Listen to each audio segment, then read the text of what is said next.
जो है वो बड़ी ज़बरदस्त है, वक्त के साथ गुजर रही होती है। आज जिस चीज़ के बारे में हमने पढ़ने जाना है वो है हमारे पास जनरल गैस इक्वेशन। कि भाई जनरल गैस इक्वेशन क्या होती है, इसे हम लोग दूसरा आइडियल गैस इक्वेशन भी कहते हैं। ये रिलेशनशिप होता है वॉल्यूम, प्रेशर और टेम्परेचर के दरमियान। तो आ जाते हैं, आज जो हमारा टॉपिक है वो हमारे पास क्या है, वो है जनरल गैस इक्वेशन। ठीक है, तो हमारे पास जनरल गैस इक्वेशन कैसे ड्राइव की जाती है, इसका दूसरा नाम हमारे पास होता है आइडियल गैस इक्वेशन। तो ये हमारे पास क्या है, जनरल गैस इक्वेशन भी कहलाती है, यहाँ आइडियल गैस इक्वेशन भी कहलाती है। ये दरअसल है क्या, ये हमारे पास रिलेशनशिप है तीन लॉज का। हमारे पास रिलेशनशिप है तीन लॉज का, एक है boys law, Charles law and Avogadro's law. ठीक है जी, तो ये हमारे पास रिलेशनशिप होता है किसका, प्रेशर, टेम्परेचर एंड वॉल्यूम।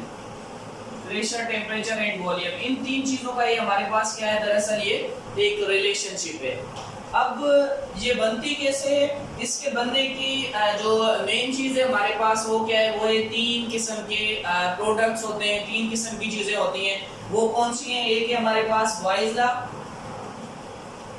और एक है हमारे पास चार्ल्स लॉ। ठीक है जी, और चार्ल्स लॉ के बाद हमारे पास है एवोगैड्रोस लॉ। ये एवोगैड्रोस लॉ, जब ये तीनों क्या हो जाते हैं, हमारे पास तीनों गैस लॉ कंबाइन होते हैं, तो फिर हमारे पास ये क्या बनाते हैं, जनरल गैस बनाते हैं। ठीक है जी, जनरल गैस इक्वेशन बनाते हैं जब ये तीनों आपस में क्या हो जाए, कंबाइन हो जाए।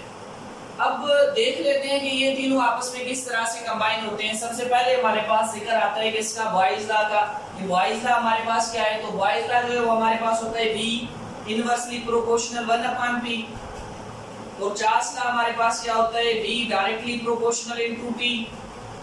ठीक है, V डायरेक्टली प्रोपोर्शनल होता है T के। और इसी तरह से हमारे पास जो एवोगैड्रोस होता है वो V directly proportional number of moles. ये तीन हमारे पास लॉ हैं, इन तीनों को ही कंबाइन करेंगे। अब जो हमारे पास बॉयज लॉ जाता है, इसमें हमारे पास टेम्परेचर और नंबर ऑफ मोल्स जो होते हैं वो कांस्टेंट होते हैं। और जो हमारे पास और ये चार्ल्स लॉ आ जाता है, चार्ल्स लॉ के अंदर हमारे पास प्रेशर और नंबर ऑफ मोल्स कांस्टेंट होते हैं। और इसी तरह से जो हमारे पास चार्ल्स लॉ आ जाता है, इसके अंदर हमारे पास टेम्परेचर और प्रेशर जो है वो कांस्टेंट होते हैं।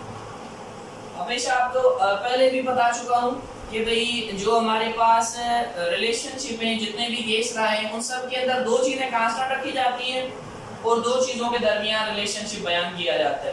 तो इसी तरह से इसके अंदर ये दो कांस्टेंट हैं। ठीक है जी, इसके अंदर भी दो कांस्टेंट, इसके अंदर भी दो, और इन दो के दरमियान इन्होंने क्या किया है, रिलेशनशिप है।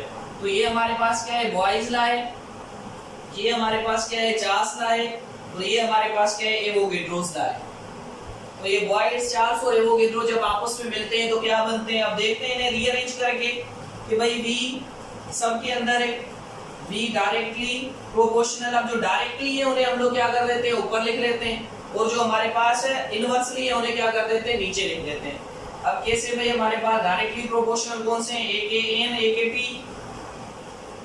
ठीक है, ये हमारे पास क्या है, डायरेक्टली प्रोपोर्शनल है, बाकी क्या बचा, B। अब नीचे आ जाते हैं, आपको पता है जब भी हम लोग प्रोपोर्शनलिटी की साइन को खत्म करना चाहते हैं तो उस वक्त हम क्या इस्तेमाल करते हैं, कोई ना कोई कांस्टेंट इस्तेमाल करते हैं। तो जो कांस्टेंट हमारे पास होगा वो यहाँ पर क्या होगा, R, जिसे हम लोग क्या कहते हैं, जनरल गैस कांस्टेंट। अब जब जनरल गैस कांस्टेंट इस्तेमाल किया तो हमारे पास क्या बन गया, NT/P। अब जब इस इक्वेशन को हम लोग क्या करें, रीअरेंज करें। ठीक है जी, इस इक्वेशन को रीअरेंज करेंगे तो PV is equal to nRT बन जाएगा।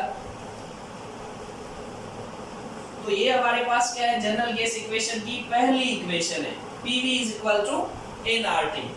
अच्छा, ये बताते चले कि ये इक्वेशन क्यों ड्राइव की जाती है, इससे हम लोग दो चीजें फाइंड आउट करते हैं, एक डेंसिटी ऑफ गैस और दूसरा मॉलिक्यूलर वेट या मॉलिक्यूलर मास ऑफ गैस। तो ये हमारे पास एक सिंपल चीज है जिसे हम क्या कहते हैं, PV is equal to nRT। अच्छा यहाँ पर क्या होता है, यहाँ हम लोग डेंसिटी को भी फाइंड आउट करते हैं इसी जगह से। अब देखते हैं इससे हम लोग डेंसिटी को किस तरह से फाइंड आउट करते हैं। PV इक्वल टू nRT के ये यहाँ पर खत्म नहीं हुई, अभी इसका दूसरा पार्ट है। मैं ये क्या कर रहा हूँ, सिर्फ दरमियान में से उस चीज को निकाल रहा हूँ कि भाई हम लोग डेंसिटी को किस तरह से इसमें फाइंड आउट करेंगे। तो आ जाते हैं इस तरफ। डेंसिटी को फाइंड आउट करने के लिए हम लोग क्या करेंगे, सिंपल तरीका है, इसे लेके आ जाता हूँ यहाँ पर PV is equal to nRT। अच्छा इस इक्वेशन को इस्तेमाल करते हुए हम लोग डेंसिटी को फाइंड आउट कर रहे हैं। तो क्या है, P is equal to n upon m। अच्छा m क्या है, हमारे पास मॉलिक्यूलर वेट होता है, इसलिए हम लोग ये लगाते हैं, हमारे पास m है। अब इसके बाद क्या आ जाएगा, इसके बाद रीअरेंज इसे करेंगे तो कैसे करेंगे, ये आ जाएगा Pm is equal to n, और यहाँ पर हमारा r का r आएगा। लेकिन आपको पता है कि जब यहाँ से ये PV है ना, हाँ, अब ये Pm इधर आ गया, लेकिन ये जो m यहाँ से इधर लेके आए तो v यहाँ पर चला जाएगा, तो n अपॉन v बन जाएगा। Pm is equal to n upon v, और r हमारे पास वैसे ही क्या है, जनरल गैस कांस्टेंट है। तो आपको अच्छी तरह से इल्म है, जो हमारे पास क्या है n अपॉन v, वो किसके बराबर है, डेंसिटी के, क्योंकि डेंसिटी की डेफिनेशन क्या है, मास पर यूनिट वॉल्यूम। ठीक है जी, तो ये हमारे पास क्या आ गया, n अपॉन v। अब इसे क्या कर रहे हैं हम लोग, सिंपल से वर्ड्स में ऐसे लिख सकते हैं कि हमारे पास ये Pm, ठीक है, इज इक्वल टू dr, ठीक है, इज इक्वल टू dr। उसी तरह से इसका जो टेम्परेचर हमारे पास होगा क्या हो गया, ये Pm is equal to dRT। अगर इसे हम लोग रीअरेंज करें, आपको पता है जो चीज भी हमने मालूम करनी होती है, ये किसके लिए इस्तेमाल कर रहे हैं, ये कर रहे हैं डेंसिटी के लिए। आपको पता है जो चीज भी हम लोगों ने क्या करनी होती है, जो चीज हमने मालूम करनी होती है उसे हम लोग बाहर रख देते हैं। यहाँ हमने क्या मालूम करना है, यहाँ पर हम लोगों ने डेंसिटी मालूम करनी है, तो अब क्या हो जाएगा, डेंसिटी बाहर आ जाएगी, density into Pm upon RT। ये हमारे पास एक फार्मूला है, जिस फार्मूले के थ्रू हम लोग क्या कर सकते हैं, गैस की डेंसिटी फाइंड आउट कर सकते हैं। इस फार्मूले को इस्तेमाल करते हुए हम लोग गैस की डेंसिटी फाइंड आउट कर सकते हैं। जनरल गैस से निकाला है, देखिए जनरल गैस से हम लोगों ने एक फार्मूला निकाला है, जिसके जरिए हम क्या कर सकते हैं, किसी भी गैस की डेंसिटी को, आइडियल गैस की, रियल गैस की डेंसिटी भी हम लोग इससे क्या कर सकते हैं, फाइंड आउट कर सकते हैं। इसके बाद मैंने दूसरी बात की कि भाई हमारे पास जो जनरल गैस होती है, इसके जरिए हम लोग मॉलिक्यूलर वेट को भी फाइंड आउट करते हैं। तो आ जाए देखते हैं भाई मॉलिक्यूलर वेट हम लोग इस तरह से फाइंड आउट करते हैं। ये वो सिंपल सा है बिल्कुल ही, तो उसे मैं इसके ही क्या कर देता हूँ, नीचे लिख देता हूँ कि भाई हम लोग किस तरह से मॉलिक्यूलर वेट को फाइंड आउट करेंगे। अब ये फार्मूला तो हमारे पास आ गया है, ठीक है जी। जब ये फार्मूला आ गया है तो अब हम क्या करेंगे, इस m को अलग कर देंगे। इसे मैं दोबारा नहीं लिख रहा, ठीक है जी, अब इसे लिख लें, इसके बाद इसे चेंज कीजिएगा। ये हमारे पास क्या है, ये इस m को अलग करेंगे और इसे अलग करेंगे। अब क्या होगा, अब सिंपल से वर्ड्स के अंदर जो ऊपर वाला m है वो अलग हो गया तो ऊपर आ जाएगा, क्योंकि हमने क्या करना है, इसे मालूम करना है। किसे मालूम करना है, मॉलिक्यूलर वेट को। जब हम लोगों ने इसे मालूम करना है तो ऊपर क्या चला जाएगा, डेंसिटी उस गैस की। जब डेंसिटी ऊपर चली गई, बाकी क्या बचा हमारे पास, PRT। ठीक है जी, तो ये हमारे पास कौन सा फार्मूला हो गया, ये वो फार्मूला हो गया जिसके जरिए हम लोग क्या मालूम करेंगे, मॉलिक्यूलर वेट मालूम करेंगे। यानी कि अगर हमें उस गैस की डेंसिटी का पता लग जाए, ठीक है, तो हम क्या करेंगे, यहाँ पर डेंसिटी लगाएंगे, यहाँ प्रेशर या जनरल गैस कांस्टेंट की वैल्यू, यहाँ पर जो टेम्परेचर होगा उसे इस्तेमाल करते हुए, तो ये हमारे पास क्या हो जाएगी, ये सिंपल से वर्ड्स के अंदर हमारे पास मॉलिक्यूलर वेट को मालूम करने का तरीका हो जाएगा। इस फार्मूले के थ्रू हम लोग क्या कर सकते हैं, मॉलिक्यूलर वेट आसानी के साथ मालूम कर सकते हैं। अच्छा, ये बीच की बातें थी, इसे रिमूव करके मैं इसे इक्वेशन को आगे बढ़ा रहा हूँ कि अभी ये जनरल गैस इक्वेशन नहीं है, ये वन पार्ट है, अभी इसका सेकंड पार्ट भी है। अब सेकंड पार्ट किस तरह से, मिसाल के तौर पर हमारे पास क्या है, दो सिलेंडर है ना, एक सिलेंडर ये है और एक सिलेंडर ये है। अब जो इसके अंदर वॉल्यूम मौजूद होगा और जो इसके अंदर ये हमारे पास P1 V1 है, ये हमारे पास P2 V2 हो जाएगा। सीधी बात है, चेंज है दोनों के अंदर वॉल्यूम, एक P1 है एक V1 है। अब जैसे बॉयज लॉ और चार्ल्स लॉ के अंदर पढ़ के आए, शुरू में क्या था फिर क्या बना, तो जो शुरू में बना वो P1 होता है, जो बाद में बना वो, इसे मैं ज्यादा एक्सप्लेन नहीं कर रहा क्योंकि हम लोग पहले बहुत बार बातें कर चुके हैं। तो ये हमारे पास क्या है, P1 P2 है।